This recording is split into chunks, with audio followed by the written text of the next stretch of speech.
आज coordination compound की class के लिए एक छोटा सा वीडियो बनाऊंगी मैं। जो इम्पोर्टेंट टॉपिक है उसमें उसी के बारे में डिस्कशन करेंगे। सबसे पहले कोऑर्डिनेशन कंपाउंड क्या है। तो इंट्रोडक्शन में हम यही देखेंगे कि मान लो कि अभी मैंने यही कहा कि सबसे पहले हम फैक्ट करके देखते हैं कि मान लो कि जो भी हम टॉपिक पढ़ रहे हैं वो टॉपिक हमको क्या बता रहा है।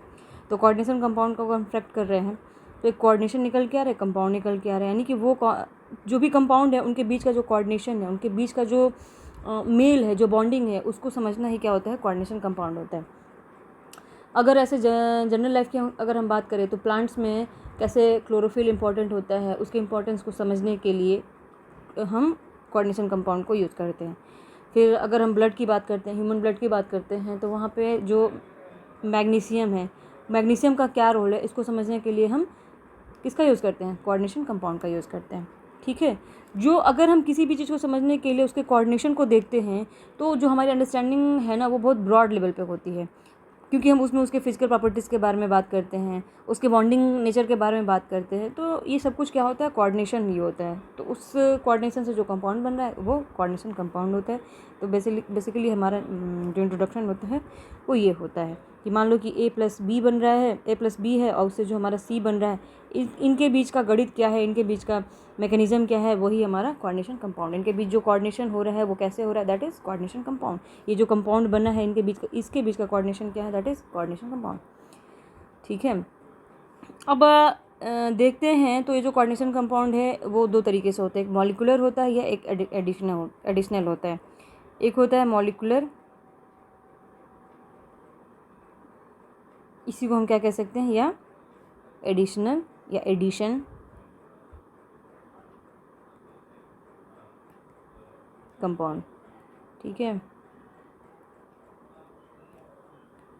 अब ये क्या है, कह रहा है कि जब दो चीज़ है, एक मॉलिक्यूलर है, यानी अब मॉलिक्यूलर क्यों दोनों को सेम सिमिलर यहाँ पर लिया गया है, क्योंकि मॉलिक्यूल भी क्या है, A+B, A+B, AB बन गया, बना ना। ये किस में कन्वर्ट हुआ, ये हमारा मॉलिक्यूल में, ये एटम किस में कन्वर्ट हुआ, मॉलिक्यूल में। ठीक है। दूसरा मॉलिक्यूल में कन्वर्ट हुआ, लेकिन एडिशन भी तो हो रहा है, इसका एडिशन हो रहा है तो तब जाके ये मॉलिक्यूल में कन्वर्ट हुआ। तो हम कह सकते हैं मॉलिक्यूलर या एडिशन कंपाउंड, कंपाउंड ही तो बन रहा है। इसमें क्या होता है, when a solution containing two or more simple stable compound, कोई भी सॉल्यूशन है अगर वो दो या दो से अधिक सिंपल स्टेबल कंपाउंड में कन्वर्ट में है कि स्टेज में है, when a solution containing two or more simple stable compound in a molecular properties is allowed to evaporate, it produces crystals of new substance known as molecular or addition compound. इसका PDF मैं आप लोगों को दे दूँगी तो दिक्कत नहीं होगी आप लोगों को समझने में। इसके एग्जाम्पल से मैं आपको समझाती हूँ। मान लो कि इसको समझने के लिए हम एक एग्जाम्पल लेते हैं, ठीक। एग्जाम्पल में हमने KCl लिया, KCl प्लस इसके साथ क्या लिया, MgCl2 लिया, ठीक, प्लस इसके साथ 6H2O बना, क्या बनेगा, ये KCl है, इसके साथ क्या जाके मिल जाएगा हमारा, ये जाके मिल जाएगा। ठीक है, क्योंकि ये हमारा हैलाइड है और ये हमारा मेटल है।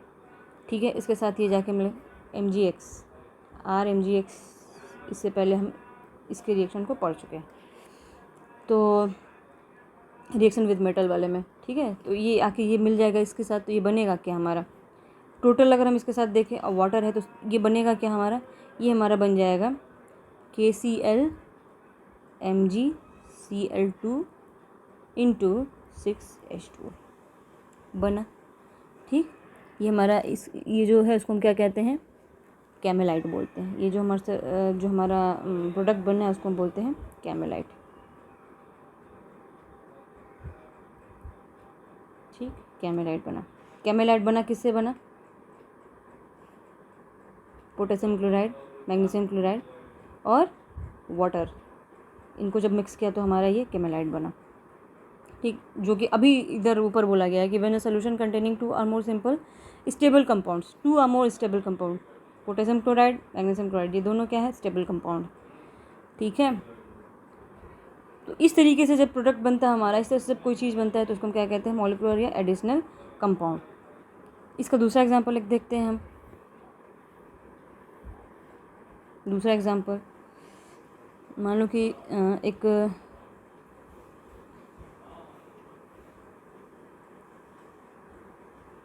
वन सेक,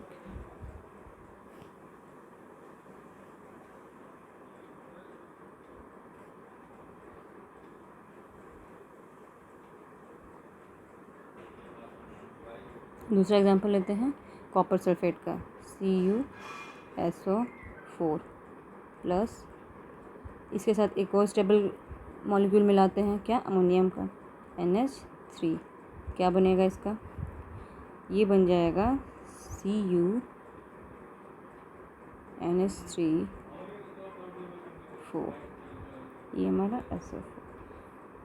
ठीक है, इसको हम क्या बोलते हैं, टेट्रामीन। कितना है, 4 है ना, तो 4 के लिए क्या होगा, टेट्रामीन। कॉपर है, यहाँ पे ऑक्सीडेशन स्टेटस का देखा जाएगा तो 2 होगा। ठीक है, कॉपर, तो इससे लिख लेंगे यहाँ पे, ये मैं आपको बताऊँगी कि कैसे इसका नाम क्लेचर करते हैं। अब बाद में क्या बच रहा है हमारा, सल्फेट, तो इसका नाम हो जाएगा कॉपर अमीन, टेट्रामीन कॉपर सल्फेट।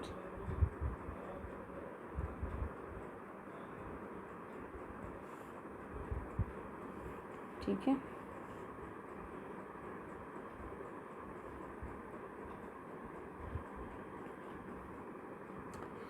अब इसका भी टाइप होता है, तो इसको टाइप ऑफ मॉलिक्यूलर कंपाउंड।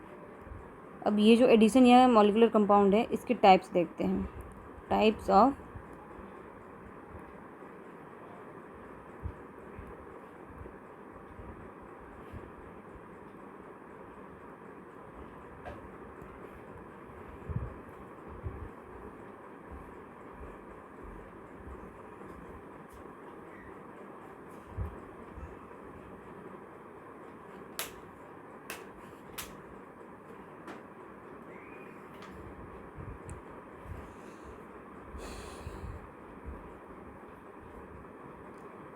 इसमें जो पहला होता है वो डबल सॉल्ट होता है,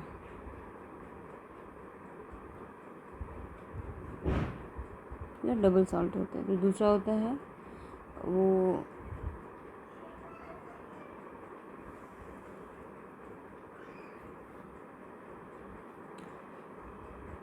कोऑर्डिनेशन कंपाउंड होता है।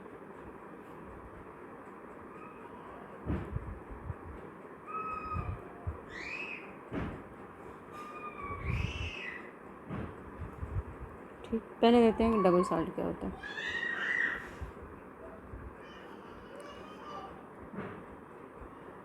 इसमें जैसा कि नाम से ही दिख रहा है कि डबल सॉल्ट है, ये जो फॉर्म होता है, जब इस तरह के सॉल्ट का जो फॉर्मेशन होता है,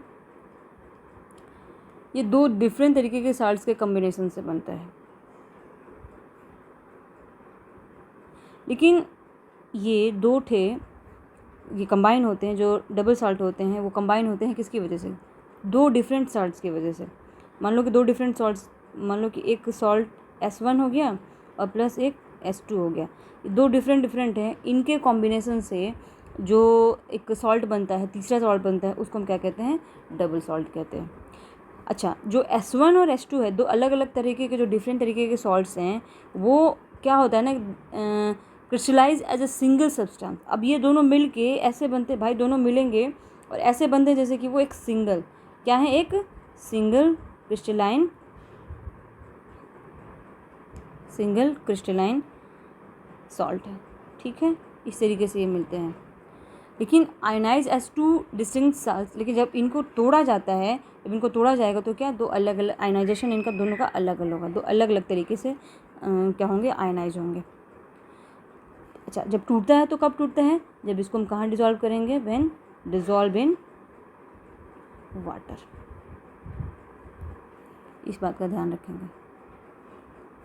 ये जो सॉल्ट्स होते हैं, ये अपनी आइडेंटिटी लूज़ करते हैं किस में, सॉल्यूशन में। जिसका मतलब ये होता है कि जब इनको वाटर में डिज़ोल्व किया जाता है, that is positive for all of the ions present in the salts. जितने भी इनके आयंस होते हैं, जो भी इन सॉल्ट्स में जो आयंस प्रेजेंट होते हैं, वो क्या करते हैं, वो डिज़ोल्व होके उसको क्या करते हैं, शो कर देते हैं। एग्जाम्पल के लिए मोहर सॉल्ट। ठीक है, या फिर उसको मोहर साल्ट एक हो गया एग्जाम्पल के। डबल साल्ट का एग्जाम्पल क्या हो गया हमारा, मोहर साल्ट हो गया। ठीक है,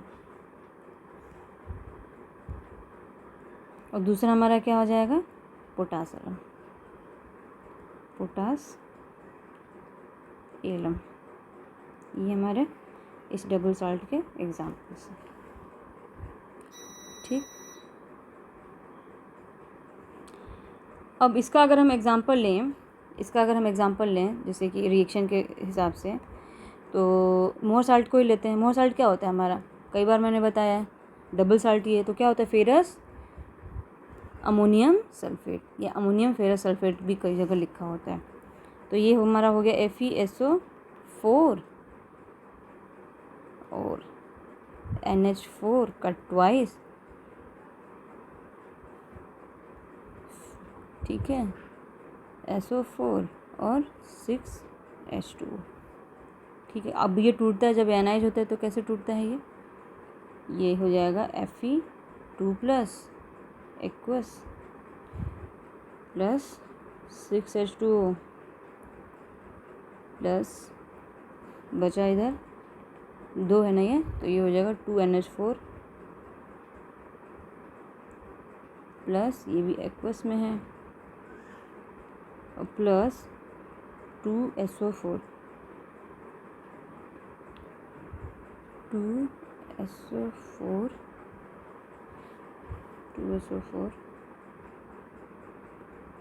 माइनस। ठीक है, ये इसका एग्जाम्पल हो जाता है, किसका, डबल साल्ट का। अब आ जाते हैं कोऑर्डिनेशन कंपाउंड पे।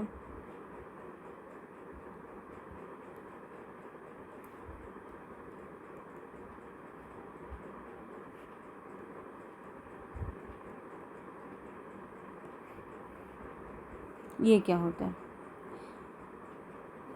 a coordination compound is a molecular compound formed by the combination of two or more simple molecular compound that retain its identity both solid and dissolved। अब ये क्या होता है, ये कोऑर्डिनेशन कंपाउंड एक ऐसा मॉलिकुलर कंपाउंड होता है जो फॉर्म्ड होता है किस कॉम्बिनेशन, दो या दो से अधिक सिंपल मॉलिकुलर कंपाउंड के कॉम्बिनेशन से फॉर्म होता है, जो कि अपनी आइडेंटिटी को रिटेन करता है, कब, सॉलिड रहता है तो भी और डिसॉल्व होता है तो भी। इसके लिए एग्जांपल क्या होता है, जैसे कि हमारा ये हो गया CuNH3 का 4th SO4। अब ये हमारा बना एट इक्विलिब्रियम, तो ये हमारा हो जाता है CuNH3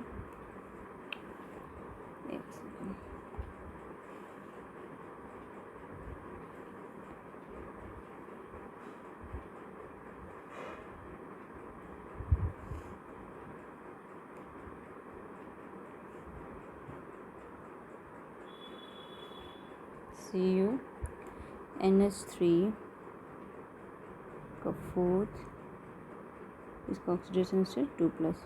अब बच गया क्या यहाँ पे, SO4 2 माइनस। ठीक है, देखो ये हमारा कंपाउंड है, ये हमारा कंपाउंड है, दिख रहा है, और ये दो या दो से अधिक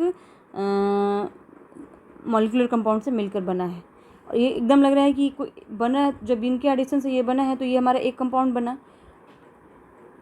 ठीक है, तो इस तरीके से इनके एडिशन से जो हमारा कंपाउंड बनता है वो हमारा कोऑर्डिनेशन, इनके कोऑर्डिनेशन से जो हमारा कंपाउंड बना वो हमारा कोऑर्डिनेशन कंपाउंड बना। इनकी खासियत ये होती है, पहले वाले में इसमें ये होता है कि पहले वाला जब डिज़ोल्व होता है तो अपनी अपनी आइडेंटिटी शो करने लगता है, बट यहाँ पे ये होता है कि जब इसको डिज़ोल्व करते हैं तो ये अपनी आइडेंटिटी को रिटेन करता है।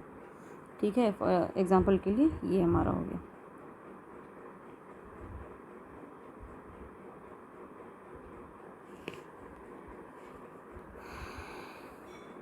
अब थोड़ा समझ लेते हैं कि कोऑर्डिनेशन कंपाउंड्स होता है क्या, ये जो हम अभी ये लिख रहे हैं, ये सब कैसे लिख रहे हैं, कैसे मैनेज कर रहे हैं।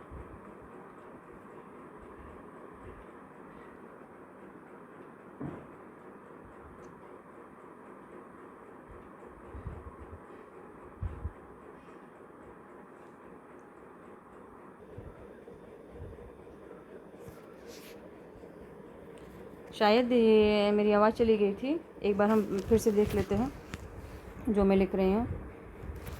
देखो शायद मुझे लगता है कोऑर्डिनेशन कंपाउंड से चला गया होगा। देखो कोऑर्डिनेशन कंपाउंड क्या होता है उसके बारे में, कोऑर्डिनेशन कंपाउंड बनता कैसे है, क्या क्या चीज़ें उसमें ज़रूरी होती है उसके बारे में डिस्कस किया गया। लिगेंड, कोऑर्डिनेशन कंपाउंड को बनने के लिए लिगेंड्स का होना ज़रूरी है। सेंट्रल एटम, आयन एटम भी बोल सकते हैं। सेंट्रल एक्चुअली वो मेटल होता है, मोस्टली वो सेंट्रल में जो होता है एटम वो मेटल ही होता है, तो लिगेंड्स का होना ज़रूरी है। सेंट्रल मेटल एटम या आयन्स का होना ज़रूरी है। कॉम्प्लेक्स आयन का होना ज़रूरी है। केटाइन या एनायन का होना ज़रूरी है। इसको लिखने से पहले हम एक ब्रैकेट यूज़ करते हैं, ठीक है, जिसमें हम अपने कॉम्प्लेक्स को लिखते हैं और उसके बाद उसके एनायन्स को लिखते हैं, ठीक है। इधर अगर होगा, इधर केटाइन्स को लिखते हैं और इसके ऊपर एनायन्स को लिखते हैं। लिखने का तरीका जैसे AXMLN या /MLNB इस तरह से लिखते हैं। अब BY है, ठीक है, इसको ऐसे दिखाया गया। सेंट्रल मेटल एटम या आयन, L फॉर लिगेंड हो जाता है, A फॉर ये जो A है A फॉर कैटायन हो जाता है और B फॉर एनायन हो जाता है। अब कोऑर्डिनेशन एंटिटीज़ क्या होती हैं? कोऑर्डिनेशन एंटिटीज़ के बारे में अगर हम बात करते हैं तो जैसे कि हमने यहाँ पे कोऑर्डिनेशन कंपाउंड को लिखा है यहाँ पे CONH3 6Cl3, ठीक है, Cl3 माइनस है। तो अब कोऑर्डिनेशन एंटिटीज़ क्या होता है, इसमें क्या होता है कि जो इस कोऑर्डिनेशन स्फीयर के बाहर जो होता है उसको हम क्या कहते हैं, कोऑर्डिनेशन एंटिटीज़ कहते हैं, ठीक है। तो अगर ये जो होता है, ये जो हम इसमें लिखते हैं जो सेंट्रल मेटल जो होता है, इस सेंट्रल मेटल से the fix central metal atom या ion that is bonded to a specific number of ion or molecules that is known as coordination entities, ठीक है। For example there is the 6 ammonia molecules, ठीक है। यहाँ पे इससे जो डायरेक्ट बॉन्डेड है उसको हम क्या कह रहे हैं, कोऑर्डिनेशन एंटिटीज़ कह रहे हैं, ठीक है। 6 ammonia molecules for example are surrounded by 3 chloride. 6 ammonium molecule जो है वो किससे बॉन्डेड है, सराउंडेड है 3 क्लोरीन से, ठीक है। तो ये जो 3 अभी मैंने बताया कि इससे बाहर जो होता है, इसके बाहर जो होता है वो हमारा कोऑर्डिनेशन एंटिटीज़ होता है, और ये जो हमारा होता है वो कोऑर्डिनेशन स्फीयर होता है, ठीक है। इसके बारे में ये बात हुई है।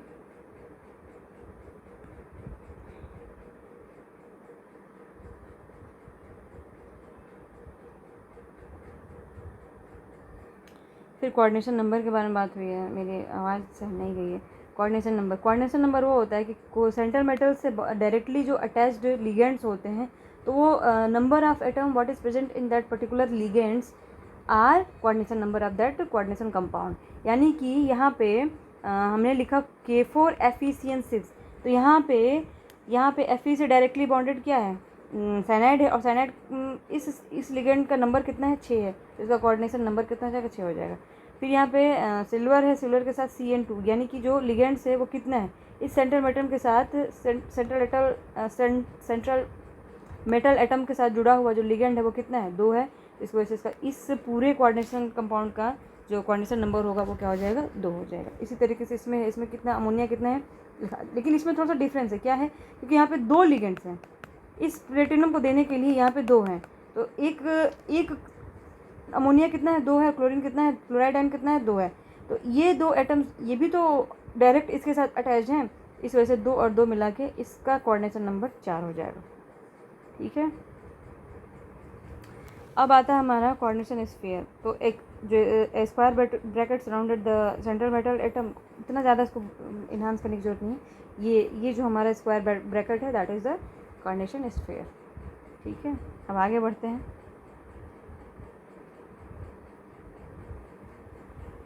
कोऑर्डिनेशन पॉलीहेड्रॉन, अब ये क्या होता है, the special arrangement of the ligands atom that are directly attached to the central atom या ion is referred to as the coordination polyhedron. For example is octahedral, इसमें हमारा आ जाएगा NiCO4, इज टेट्राहेड्रल, ये हमारा 4 हो गया तो टेट्राहेड्रल। ऑक्टाहेड्रल 6 होता है तो ऑक्टाहेड्रल हो जाता है, जैसे कि CO NH 3 6 और जो का कोबाल्ट इसमें 3+ स्टेट में है तो यहाँ पे 3+ हो जाएगा। तो ये हमारा क्या हो जाता है, ऑक्टाहेड्रल हो जाता है। ठीक है, स्क्वायर प्लेनर की बात करते हैं तो डायरेक्ट PtCl4, ये हमारा इसका स्ट्रक्चर देखेंगे तो स्क्वायर प्लेनर होगा। तो कहते हैं एक अरेंजमेंट होता है। ठीक है, अरेंजमेंट किसके लिए होता है, of the ligands atoms that are directly attached to the central atom और ion is refer to the, it is the generally हम इसको कह सकते हैं स्पेशल अरेंजमेंट होता है जो कि सेंट्रल मेटल से लगा होता है। लिगेंड का एक अरेंजमेंट होता है जो सेंट्रल मेटल से डायरेक्टली जाके लगा होता है, उसी को हम क्या कहते हैं, कोऑर्डिनेशन पॉलीहेड्रॉन कहते हैं।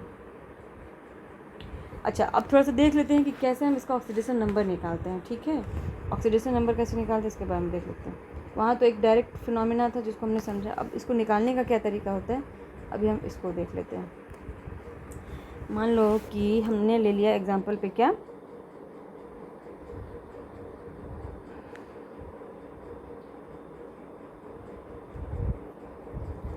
हमारा एग्जाम्पल है FeCN6, इसके ऊपर आ गया हमारा 4-।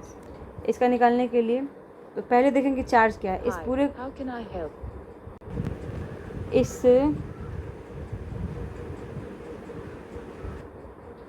I'd love to talk to you. How's your day going? One second, I don't know what is. Thanks for sharing. You know what always makes me feel better, on good or bad days? ये क्या बोलने लगा, एक second. इसको निकालने के लिए सबसे पहले हम देखेंगे इस कोऑर्डिनेशन स्फीयर पे चार्ज कितना है। तो चार्ज हमारा कितना है, चार्ज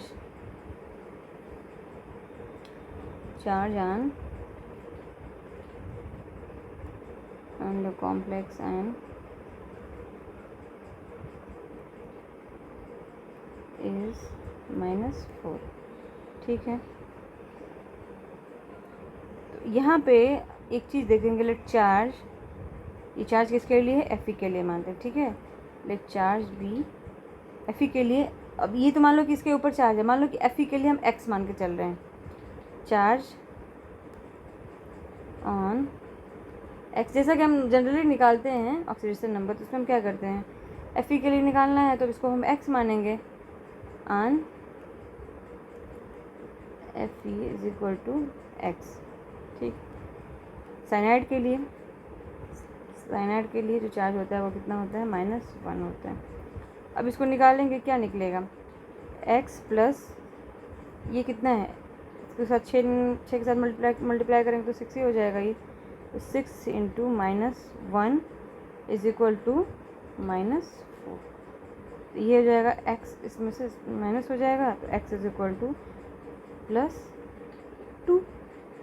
तो जो Fe है इसका ऑक्सीडेशन नंबर हमको कितना निकल के आया, +2।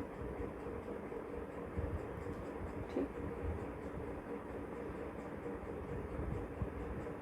ये ऑक्सीडेशन नंबर है, वो कोऑर्डिनेशन। अच्छा, कभी भी ये मत होना कन्फ्यूज, वो कोऑर्डिनेशन नंबर था जो मैं नंबर ऑफ लिगेंड्स के हिसाब से जो वहाँ पे लिख रही थी, ये ऑक्सीडेशन नंबर। ठीक है,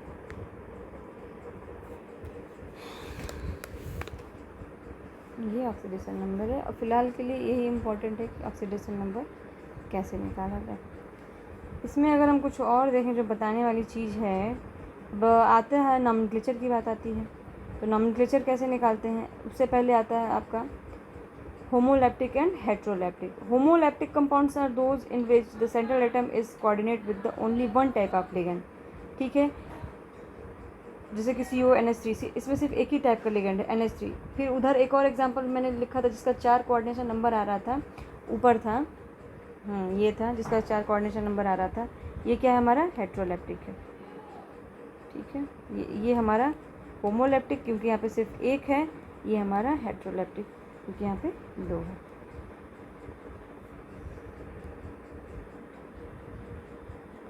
दिमाग में रखेंगे ध्यान से। अब नॉमेनक्लेचर की बात आती है तो इसमें क्या करते हैं, द फॉलोइंग रूल्स आर, कुछ रूल्स हैं जो इसके लिए नॉमेनक्लेचर के लिए अप्लाई होते हैं। सबसे पहले क्या क्या करते हैं हम, सबसे पहले नॉमेनक्लेचर के लिए नॉमेनक्लेचर ऑफ